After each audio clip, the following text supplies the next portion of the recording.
Right. So the topic for today, as you know, because you signed up for it, is mentoring and the reflective practitioner.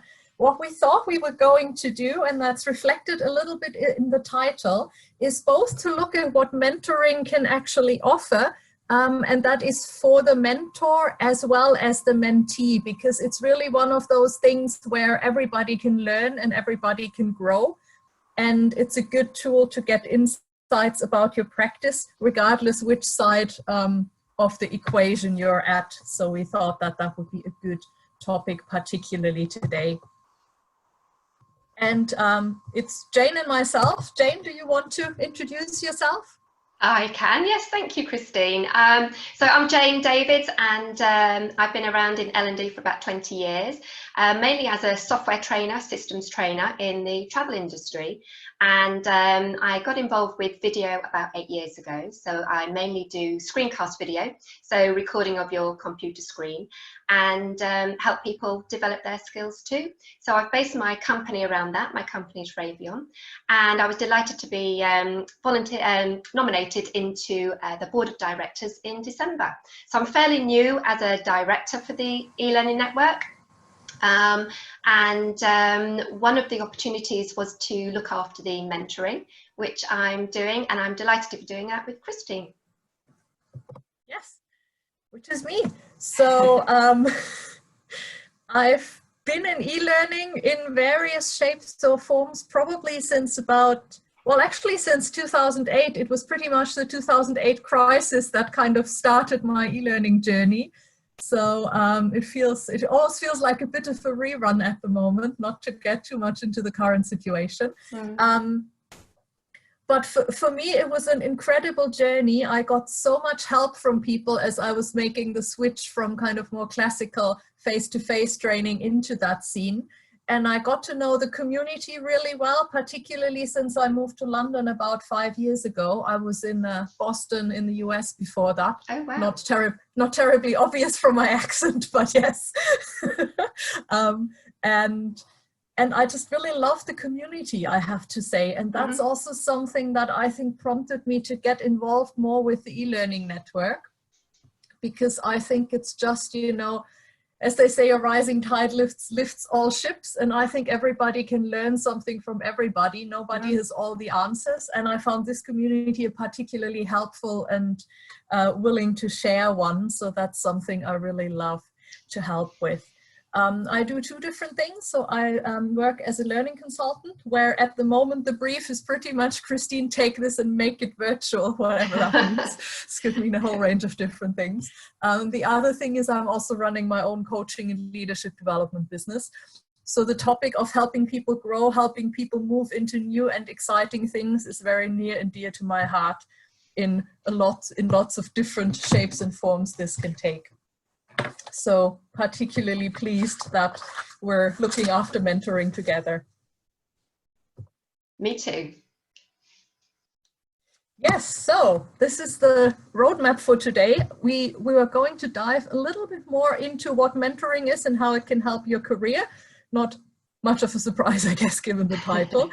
How mentoring can be a part of one's reflective practice. And then also clarify a little bit mentoring versus consulting versus coaching versus therapy. So, you know, kind of a bit where some of the fence posts are and where the fences are more of a see-through screen that you can socially distanced wave across if you're so inclined. Then I thought we'll pick two key pivot points where mentoring might be particularly useful. Both as an example, just you see, so to give you a flavor what mentoring can do. And at the same time, also given that we've got quite a lot of people on and everybody has already a good set of experiences, we thought we could crowdsource some ideas what might be helpful. And the examples we've chosen is moving into a new field, either completely new career or, you know, maybe you're currently an instructional designer and you want to maybe move to a vendor, or, you know, the other way around, or any of those kind of things. Or if you're already in a specific field, it could be about getting a more strategic role in the same field that you're already in. And we're going to crowdsource that, keep it lively in the chat, and possibly also unmute people. We'll have to see how we go. And then, of course, as you know, the eLearning network does offer mentoring, so there will be a little plug for that as well, but you probably saw that coming anyways. Yeah, so that's where it's at. Sounds perfect. And just before we start, I'm going to turn off my webcam just to save on that bandwidth, and we'll enjoy the presentation. Sounds good. So for the poll, I think I need to stop sharing, right? Yeah, now because you're a host, you should have access to the poll at the bottom. Excellent.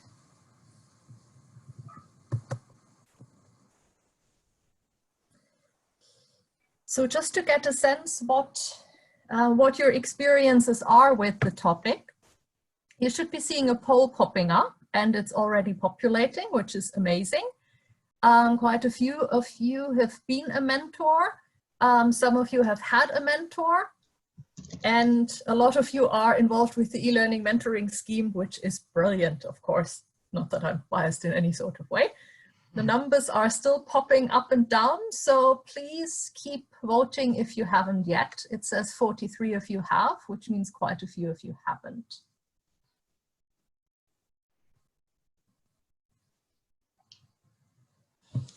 All right. Going, gone. Right. Fabulous, we can see that. Excellent. So yeah, it looks like about half of you, a little over half, have been a mentor, which is great. About half of you have had a mentor, and some of you have been involved with the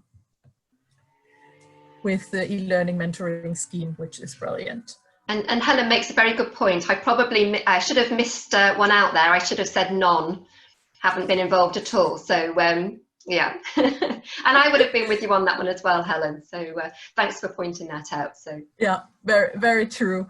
Or it could be not yet. Who knows? Not yet. Oh, mine is a not yet. Hopefully yours is as well, Helen. Well, the good thing is that that works at any phase of life or phase of career somebody might be in, or whatever your definition of career might be. So there are plenty of ways how to make that work. So if we start using the chat, given that at least some of you have had quite a bit of experience or have come across it in any other sort of talent or L&D role, if you could start sharing, what does mentoring mean for you? In the chat, so we can get.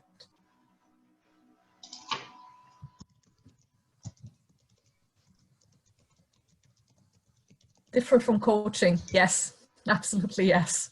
We'll dive into that a bit more. Goals, yes, goals are a good one.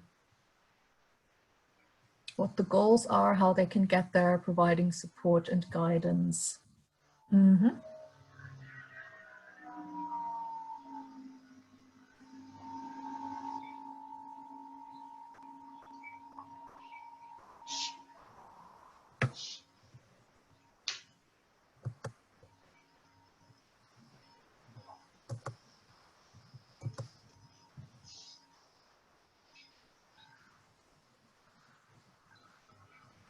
I'm loving all this chat coming in. There's some fabulous comments here.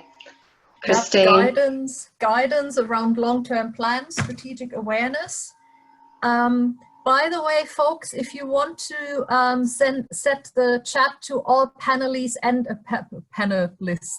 attendees, that's a good combination word, a panelee, all panelists and attendees, please. That way everyone can see it and can kind of start building on it as well. Mentoring does have, so Oliver just posted mentoring, does have maybe a more flexible definition. I think that's true. I think that's a lot less codified in terms of, you know, professional association, credential, and so on and so on. I think that's definitely a bit more fuzzy around the edges. Advice and direction, yes. Listening, yes. Informal support, absolutely yes. I love the point, Amanda, about another's perspective. I think that's really, really good, because we find, especially as we look into, you know, who we want to pair with whom and how that plays out, sometimes people have really specific ideas who they want. Basically, you know, if you pin someone's trajectory, people want kind of the next level up, just kind of more successful and better, whatever that means. I'm exaggerating a little bit. And that's helpful to a point. And at the same time, any sort of, you know, it doesn't need to be sort of a bigger version of yourself, if that makes sense. Really, any sort of change in perspective or additional input can really be beneficial.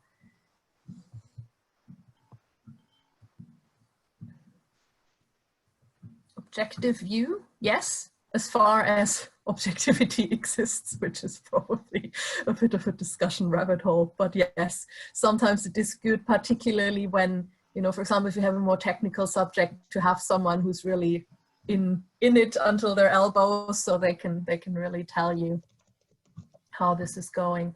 Long term, yes, possibly. So I think timeframes can vary for mentoring. There can be kind of short focused. So for example, and here is my plug, for example, for the as members of the e-learning network, people get 5 sessions.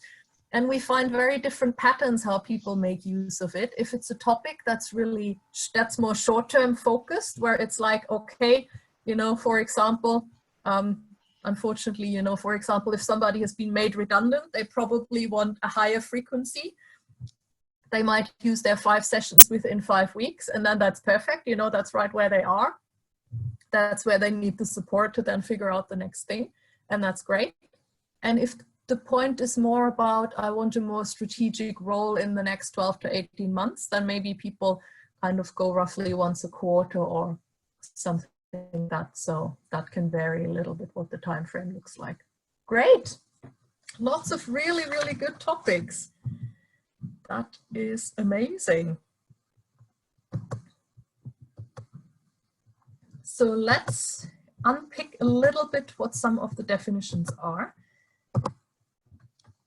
Mentoring and coaching do have a little bit of an overlap in that they do help people, help somebody develop in slightly different ways. So I think coaching is a lot more about using the resources that are within the person. And sometimes it can be a lot more about mindset and so on. Coaching very traditionally doesn't give any advice at all. Whereas mentoring very much would. So mentoring very much would draw on the professional, personal experience from the mentor. Mentors would also possibly provide additional support, like make introductions, take the mentee along to an event, serve as a reference, those kind of things. Mentoring tends to be for professional topics, although professional can vary a little bit. So for example, that can also include a hobby or, you know, a business you're trying to build on the side, or, you know, any of these kind of things, but that's usually a more structured activity. Coaching can be personal and or professional. So there the range of topics is a little bit broader. Coaching is semi-regulated. That depends a little bit on the country. Most people that work in kind of the leadership coaching, executive coaching sphere would often be members of coaching organizations. The 2 big ones in the UK are the ICF, International Coach Federation, and the EMCC. The EMCC is an interesting one because that one comprises both coaching and mentoring. That's the European Mentoring and Coaching Association. And so there you see there is a little bit of an overlap. What both of these definitely aren't is therapy. So therapy is a mental health intervention that usually involves a formal diagnosis and is very often focused on the past and kind of fixing stuff that went wrong. That's obviously a very, very broad picture, and there's lots of different ways of doing therapy and lots of different ways of going about it. Whereas mentoring and coaching is pretty much forward facing. And you could say that coaching and mentoring assumes that the kind of the range of experience a person has, or the range of feelings, or what's going on in their life is sort of roughly, in kind of a normal corridor, with the usual ups and downs depending on what's happening in somebody's life. And then the goal of mentoring and coaching would be to make it better. Whereas very often with therapy, the person is looking to actually get into that corridor, because currently they aren't yet. And therapy would be a lot more directive and a lot more structured, because again, it is sort of an intervention as part of a healthcare provision. So that's a lot more regulated and should be, quite frankly. I mean, consulting is usually more expert advice. So consulting could be you bring someone in to help you work through a business issue and give recommendations. Sometimes consulting also includes doing the doing rather than just giving advice. So for example, if some of the work I do also involves, creating the actual content and, uploading it on an LMS and stringing it together in a pathway and things like that. But there's also sort of parts where I would give advice, and very often that's about business issues, but that could also be more sort of career or team based as well. Does that make sense? Any questions so far?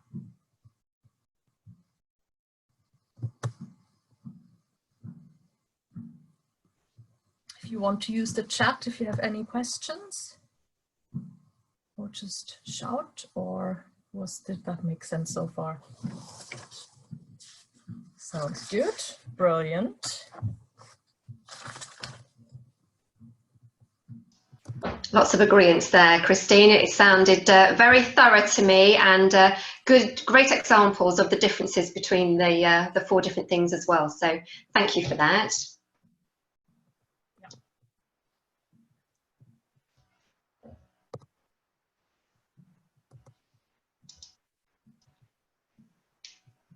Jane, do you want to do the video or should I? I'm going to try. Now, we tried this out, so hopefully over the Wi-Fi and the bandwidth, you will be able to see this wonderful video that some of the attendees here today have contributed their thoughts about what mentoring is to them, either as a mentor or a mentee. And I'd like to personally say thank you so much to everyone that's contributed. We are going to try and share this video. Christine, can you as you're a host, you might need to make me the host so I can share my screen. Coming right up.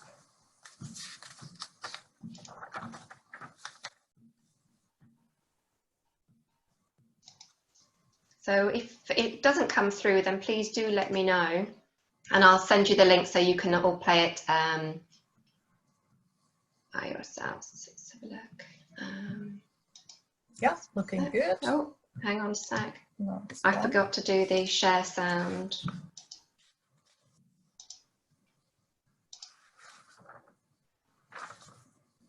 Hi, this is Neil Lasher. I've been a mentor with the eLN and at a university technology college for a number of years. In that time, what always catches me by surprise is how once you meet a mentee, how there is a blurred line between coach and mentor. I love to be a mentor rather than take the role of a coach, as mentoring is all about development driven rather than performance driven. I prefer the mentor-mentee relationship, as the agenda is set by the mentee for me to support them through what they need to learn.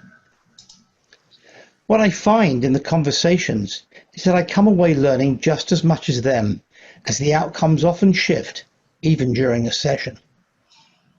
One tip: if you're to become a mentor, ensure you email between sessions to set the agenda for the next meeting, and leave the mentee with a small task so they can prove to themselves that they have the ability to do it on their own. Whichever way you do it, have fun. Hi, my name is Arish Mazanane, and I'm an instructional designer.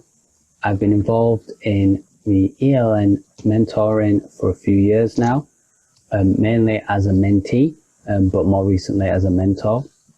The main benefit as a mentee that I think you get from the mentoring is the opportunity to connect and benefit from another L&D professional's experience in the industry, which is offers a huge amount of value.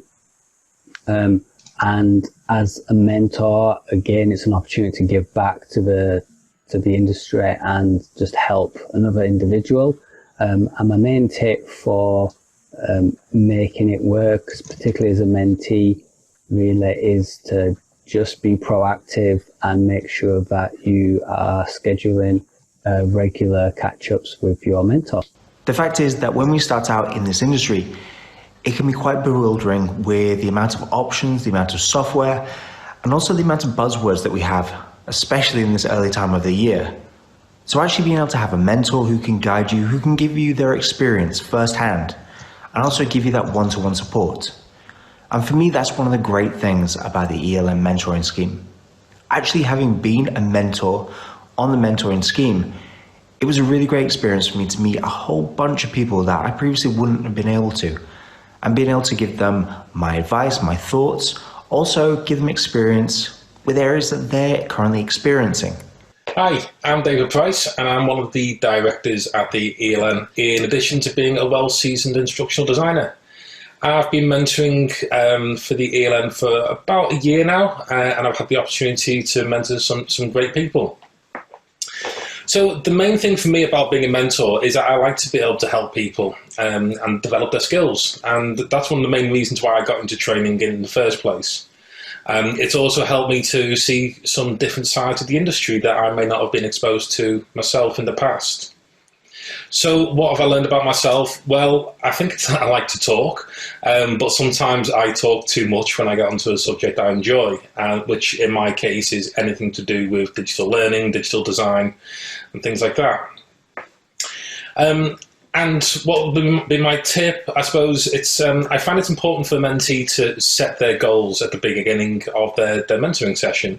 I find it gives more structure to the sessions, and it helps define goals that the mentee can work towards, and hopefully come away with some new skills or some new insights. I've been a mentor for the eLearning Network now for over 3 years, and in that time I've mentored quite a few different people. I find it very enjoyable and rewarding, and it's taught me that I'm quite a reflective person anyway, and I'm keen to encourage that reflection on your practice in other people. I've learned, I think, that for the industry it's really important that we set an example in terms of our personal development while we're working with people in the industry. So mentoring helps with that. I must admit I do take a kind of blended coaching and mentoring approach, whereby I like to ask lots of questions, and I feel that that helps the mentee to reflect on what they want to get out of the session. And I think it's vital. My top tip would be to make sure that you and the mentee agree what you want to get out of the sessions before you start. And then you can have a clear objective. You have something to go back on and review at the next meeting. I do think anybody in the network should take this up.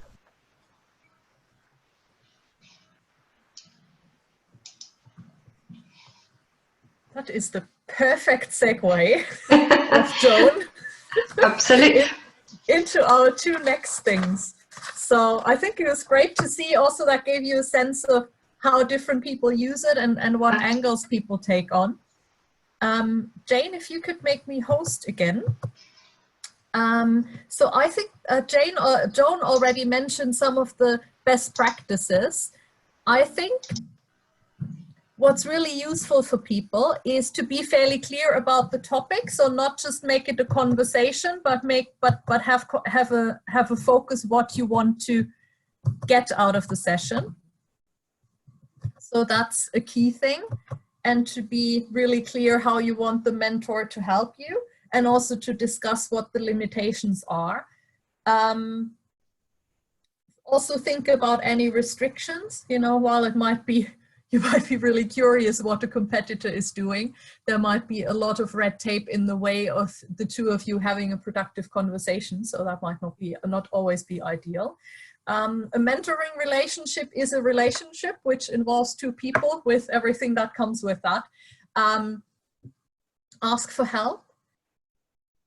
Try and build that trust between the two of you so you can really together figure out what the best course of action is and what you expect from each other. And be willing to be challenged as a mentee. Also, I guess as a mentor, quite frankly, so if you make a suggestion that might or might not make sense for the mentee, you know, ideally if you'd have that trust, you'd be able to have a really good conversation about that, and you'd both be getting something out of that. Las Vegas rules, or I believe in the UK, we call it Chatham House rules because it sounds better than Vegas rules, but you know, anyways, the idea being what happens in the conversation stays in the conversation, unless you decide you want to handle it differently and you want, for example, the mentor to do something on your behalf. But otherwise, confidentiality is quite key. Also be clear about logistics, who does what, how you want to meet, and so on. It all sounds fairly logical, but it's one of the things, if you don't talk about it and everybody makes assumptions, people can get really frustrated if you think, oh, but they didn't call, or but did they know they should be calling, and so on and so on. So those are a couple of things that are good to get clear about. Joan mentioned reflective practice. I think that's one of the things where mentoring is really useful for everybody. It's this whole, how did I actually do what I do? So as you can see from the assortment of cities I mentioned in the introduction, at some point somebody asked me, so how do I get a global role? How did you get yours? And I'm like, well, I'm not sure actually. And it was immensely helpful to then actually sit down, and I would not have done that if somebody hadn't prompted me in a mentoring type of conversation, to really sort of figure out how did I get from having a local role in the Munich office to having a global role in Boston. And that was really, really useful. And then it allowed me, I learned quite a lot of things about myself that way as a mentor in that setup. It was really, what was my part in it? What was useful and what wasn't? Because, you know, I did try a few things. It wasn't obviously a complete accident. I did want an international role, and then a few years later it worked. But also, what's the limit of what I can do? Where do other people need to help? And where is it just sort of a stroke of luck? And how can you possibly help engineer that stroke of luck a little bit? And that was really, really useful. It was hopefully useful for the person asking the question, because it gave them a sense of what some of the steps are and what some useful activities are to make something like that happen. And it was also useful for me because I could sort of deconstruct. It was actually a great exercise in humility, because I realized, you know, I wasn't, you know, I did a few things myself, but actually a lot of ways of how that happened really was other people doing things on my behalf, you know, people taking a chance, people inviting me into things, people letting me try out things on a project that then turned into something else. So I think this whole idea of, you know, standing on the shoulder of giants is really, really true. And that's why I think a community and people supporting each other and giving each other feedback and so on is really, really crucial. Mentoring, particularly useful for key career pivot points. And we've picked two, one getting into a new field and one about getting into a more strategic role. And we wanted to ask you guys which one we should be starting first with.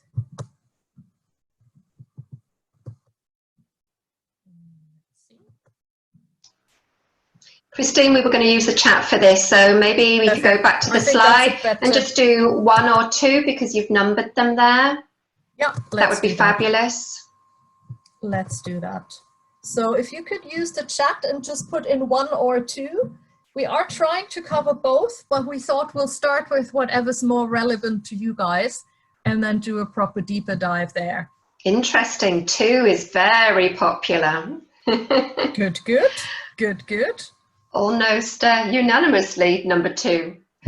All right, number two it is. Brilliant. Oh, Joe, number one. We'll come to that too. Right, so let's get right into that. So if the topic is strategic role, it's great to be different. We love that. There is room for everybody, and I think the topic getting into a new field also never gets old. Like I still feel like I'm getting into new fields all the time. But let's start with the one about strategic roles. So if we, oh, I'm curious now, Rachel, what you want to be. do people really know what they want to be when they grow up? I think I'm still figuring it out. But yes, so more strategic role. So so what we thought we could do, because really a lot of it is also learning from one's peers, and given that we all had different roles, we thought we would literally crowdsource tips and recommendations from you guys, basically, and we can share our own as well then. So really, what were the kind of things that helped you get a more strategic role? Or what have you seen being useful with other people whose career you were able to observe?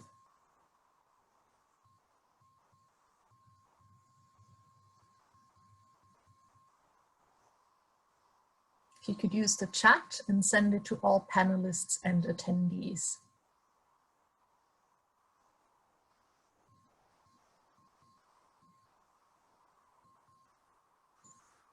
If you have a question instead of a tip, that probably works too, because then somebody else can react to the question and we can get a conversation going that way.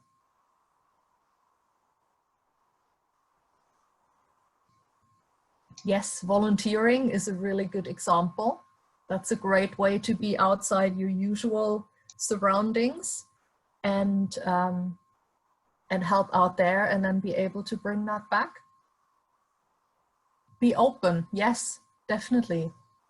Especially when it's about introducing new things. So I got into e-learning just by, there was sort of an unused WebEx license kicking about, and I started playing with it. And then eventually that landed me in a global e-learning role over time. And you know, nobody said, Christine, sit down and figure this out. So yeah, enthusiasm and passion. Shadowing, yes. That one's a really good one. So do you guys have any recommendations how to get to that? Or things that worked, how you got yourself into that role?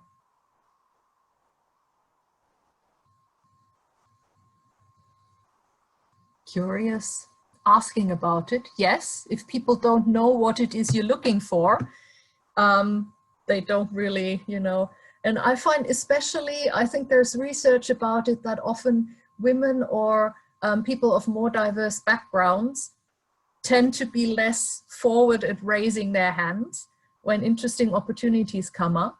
So if people know what sorts of things you're looking for or what you're interested in, then it's much easier for them to think about you when the respective thing comes up.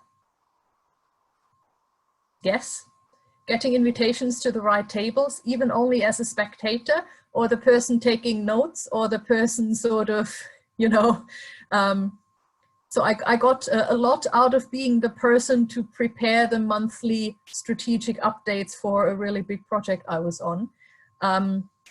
It wasn't on paper the most glamorous role, but I got into lots of interesting conversations, and I got to know a lot of people that I was then doing other work with later, and that came in super, super handy.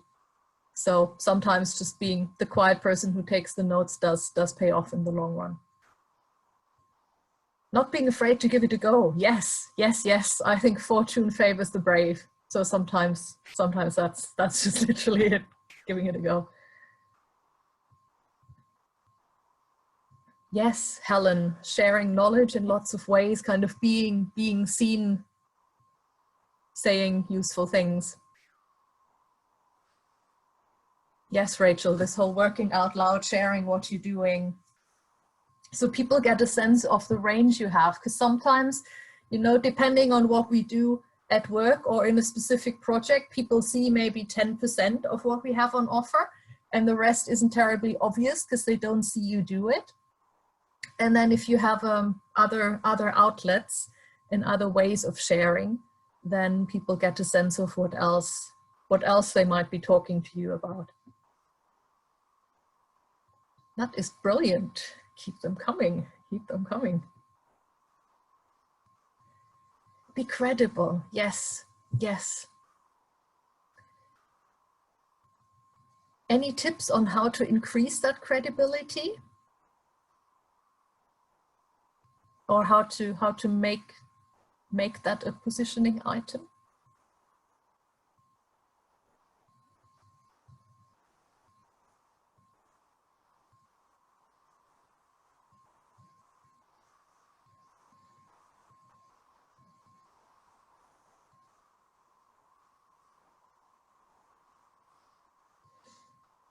yes, being the person with the fresh ideas as well.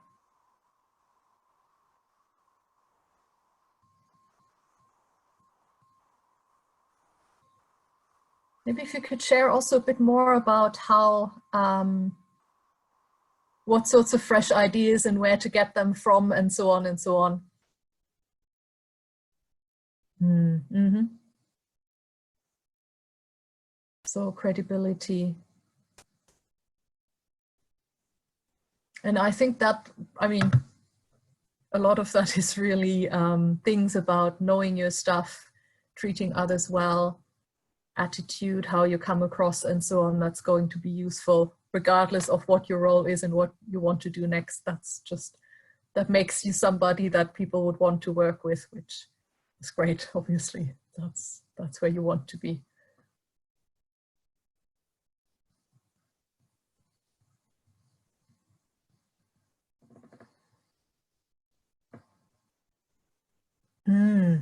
Jason, I think that's a really good point. Particularly when people get stuck into sort of extrapolating from where they've always been. I think for a lot of that, it also helps to be fairly plugged into a network, an industry, what key topics are, because then that gives you a better sense what other people are doing, and best practice sharing, and so on and so on.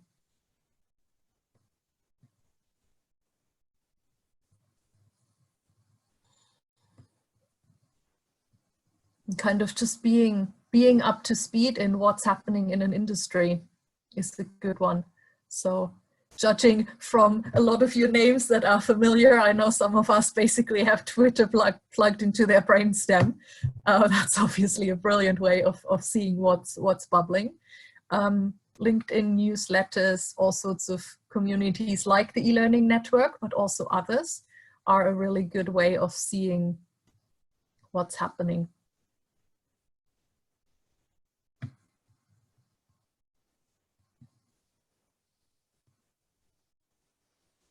The other thing I found useful is, which helped me kind of getting a more strategic lens. And obviously as L&D, we should be partnering closely with the business anyways, but to really kind of properly do that. So figure out, you know, how does that organization make money? What does good look like? What, you know, what role does the user group you're supporting play in that? And what are things they already do that might be useful, and where could L&D possibly add something?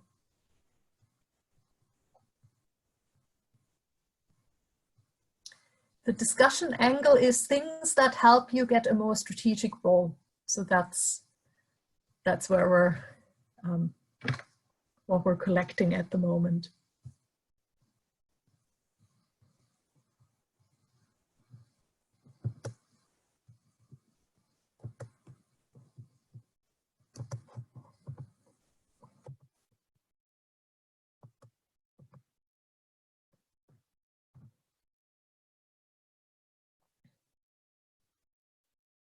Yeah, your list is a lot better than the short one here.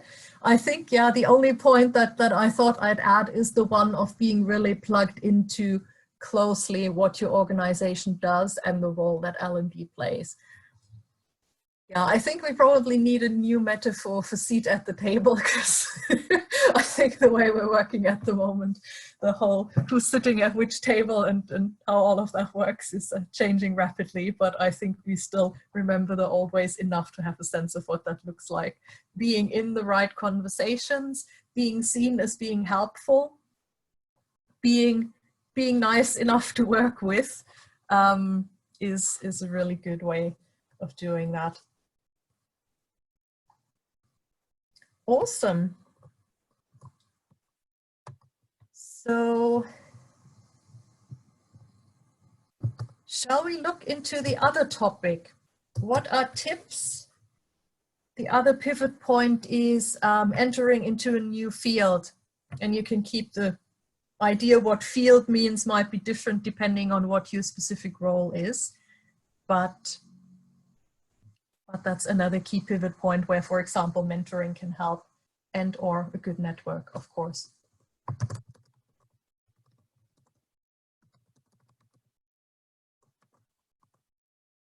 What are some of the things that helped you?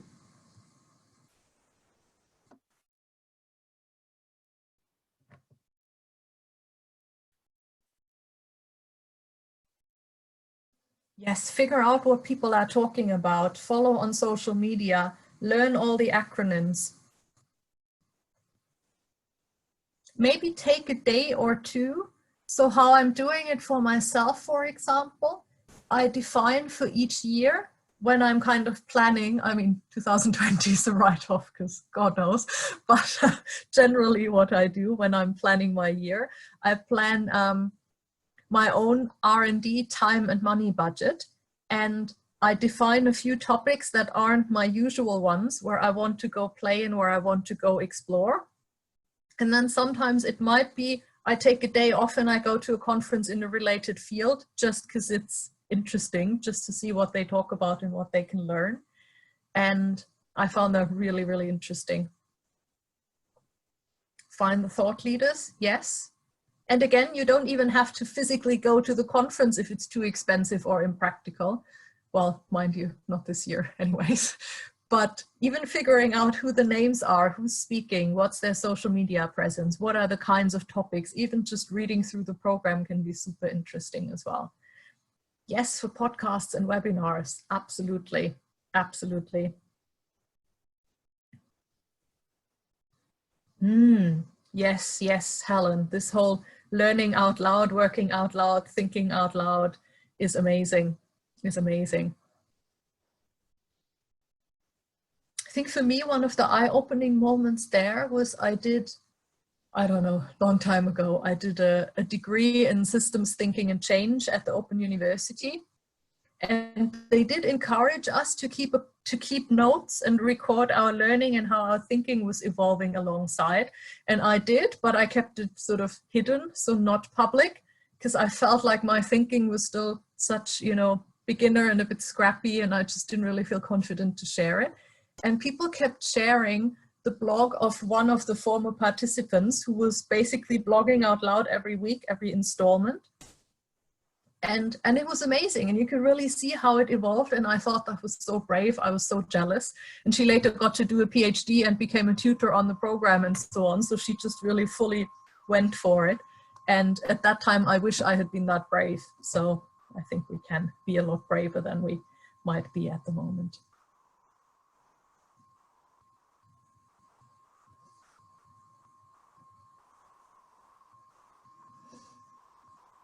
Yeah, again, it's about, Oliver, it's about being visible. So if people have, you know, it's a lot easier if you can build on if you can, because you're basically starting a conversation and then people can kind of build on that. So Oliver made the point,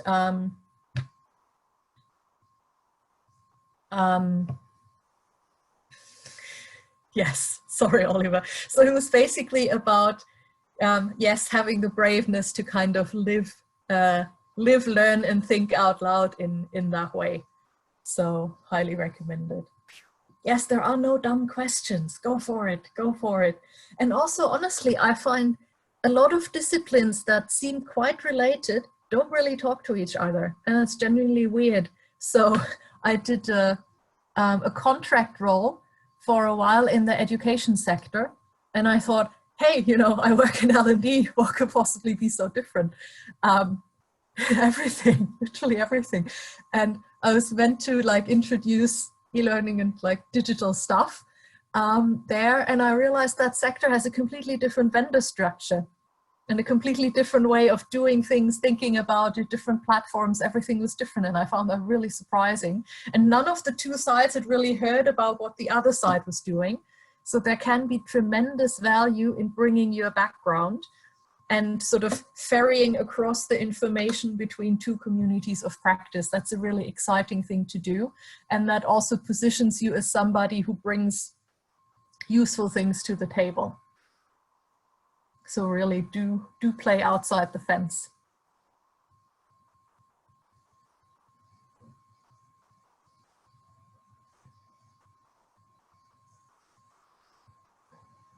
Yes, finding time to pick people's brains, actual or virtual coffees or any of that is really, really great. It helps to have at least some guiding question as you're going in. You know, it could be like, tell me how you got that global role, or tell me how it's like to work in sub-Saharan Africa, or tell me what it's like to make the switch from marketing into L&D, or, you know, or whatever your question might be. And then a lot of people will be generous in helping you.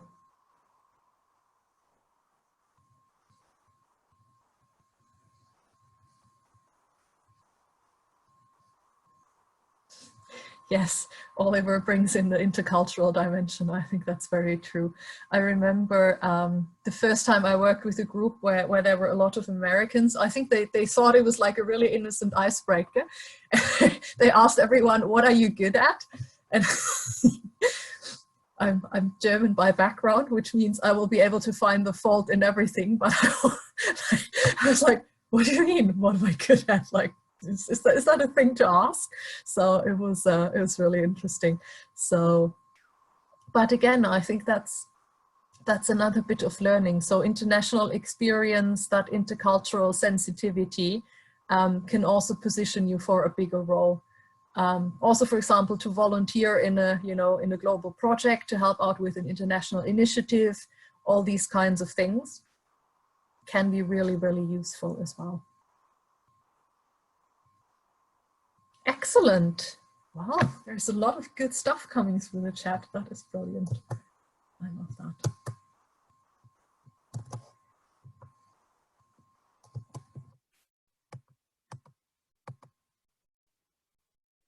Yes, so maybe if we could wrap it up a little bit with some recommendations how to find a mentor. So some of it is obviously join the eLearning network and get mentoring. You knew I was going to say that, but it's also true. Asking is a good one. Professional associations and so on. What else? What are experiences you've had? What worked? What was useful? How did you ask? How did you make it easy for them to say yes?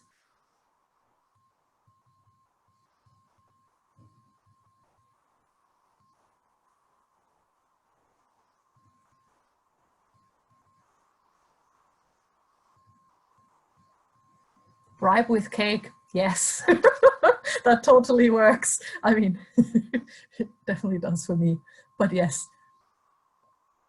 And if you can't bake, I think just the idea of offering something in return, that might or might not be cake, is a good idea.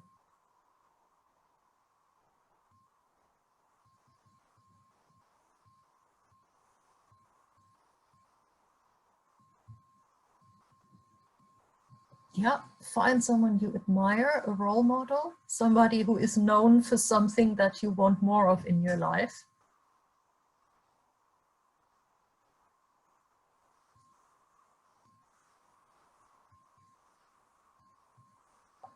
Yes, to building a connection. Yes, please. It is about building a relationship and asking people for a big commitment, unless you know it's a matchmaking that's happening as part of something where people have already committed to something. It is good to build that a little bit.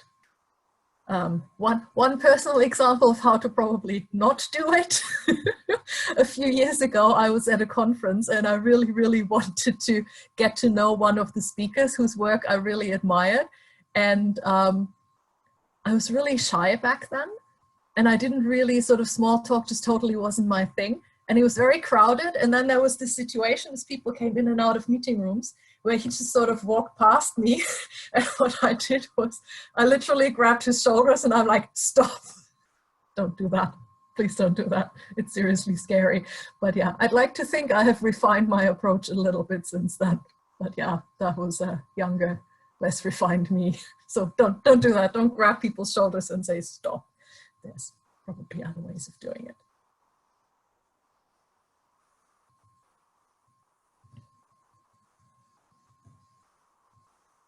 Yes, clarity on what you want. That makes it easier for people to say yes or no. Also, if you have two different sort of package sizes in mind, you can, you can always see if you get one or the other. So that might be another thing. Or ask them for who else could I be talking to if they say no, but at least, so they know you're interested. And yes, also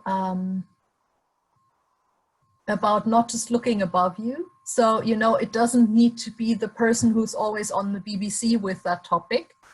There might be other people in that field who might not be as well known, or who might not be the big conference headliner rock star sort of people, who still know a lot of people and have great experience and can help you with your next step. So you don't need to complete the whole journey all at once, especially if you have a fairly big goal. And yes, to limited time frame and clear contracting. So people would be slightly hesitant to enter into a sort of lifetime subscription. What are you doing the next 30 years? Because I have a career to plan, sort of thing. But if it's, can we have a 1 hour conversation once a quarter? Then, that's not a whole lot. It'll be really beneficial for you. It won't really hurt anybody else. And, if you, again, if you're polite, if you're also, the basics like be on time, show up, don't, mess around with their calendar too much. Those kind of things also apply.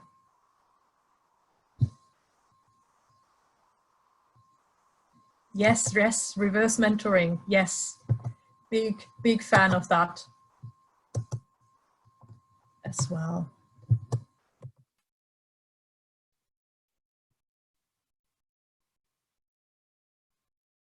And as we're kind of drawing to a close, as you know, the eLearning Network does offer free mentoring sessions. As a member, you get 5 sessions from industry experts who are lovingly paired by hand by Jane and myself. So we look at everybody's profiles, and that is, people have said they found it really useful, and we've been kind of on the giving and receiving end of it as well. Jane, do you want to say more about it? Well, Christine, I think you've been absolutely fantastic. Thank you so much for all that you've shared and managing, encouraging the interaction. It's been absolutely brilliant. From a personal perspective, I added a comment in there, don't be too shy. I have been a member of the eLearning Network for a few years, and I was always too shy to ask. I don't know why. I didn't know whether it was for me. I wasn't sure whether a mentor would be what they would offer. So I think my key message and tip, don't be shy, just ask, and do come along. We're a friendly bunch. And as Christine said, we manage the mentoring. So we look at the email, and then there is a process. If you want to be a mentee or a mentor, then there are different application forms. We just ask that you share a little bit of information about yourselves, what you're looking for, and then we get to work. We try and pair you with the most appropriate mentor or mentee. So yeah, don't be shy, just get in touch and we'll sort you out. And I'd like to say thank you to all the mentors actually who do an amazing job of volunteering their time. Brilliant. So thank you. Without you, we wouldn't be able to do it. Exactly. And also really to everybody else, because again, I think this is such an amazing professional community. It's really like, and L&D wasn't my first career, and neither was e-learning. Mm-hmm. So this is real. I mean, honestly, I think one of the reasons why I'm still in that field is because the community is so amazing. Everybody's super, super helpful, super willing to help out, super generous in sharing, willing to help answer questions. And that's really, really amazing. And again, follow follow people on Twitter, get a sense of what they're all about and what sorts of topics they stand for. And yeah, and I think in terms of don't be shy, because sometimes I think we feel like we need to work it out in our head and come with like a nicely packaged sort of research question before we can even start. And I think, you know, if your question is, I want to be an X and I don't know where to start, or I want to do Y and I don't know where to start, that's a really good one. You know, that's as clear as it needs to be. And then we can work with that. And then, you know, a few months later, you'll be in a completely different space if you start with that. And then, you know, it gets more granular as you go along, and that's perfectly fine. So no question too small, no question too big. Excellent. Right, well, thank you everybody, absolutely brilliant. I've learned loads, your comments have been fantastic. Thank you for everyone that's volunteered to be a mentor, and Joan has kindly shared the email address, so do get in touch. And we'll leave the chat open for a little while if you want to stay here and chat a little bit longer, if you have any questions, and we'll share the recording afterwards that you can share out or even watch again. But thank you so much. Christine, you've been amazing. Thank you so much. Well, thank you as well for helping with everything and learning as we go. Yeah. And also thank you everyone for generously sharing your tips and your personal examples as well. That's really, really useful as well. That's really what brings it to life.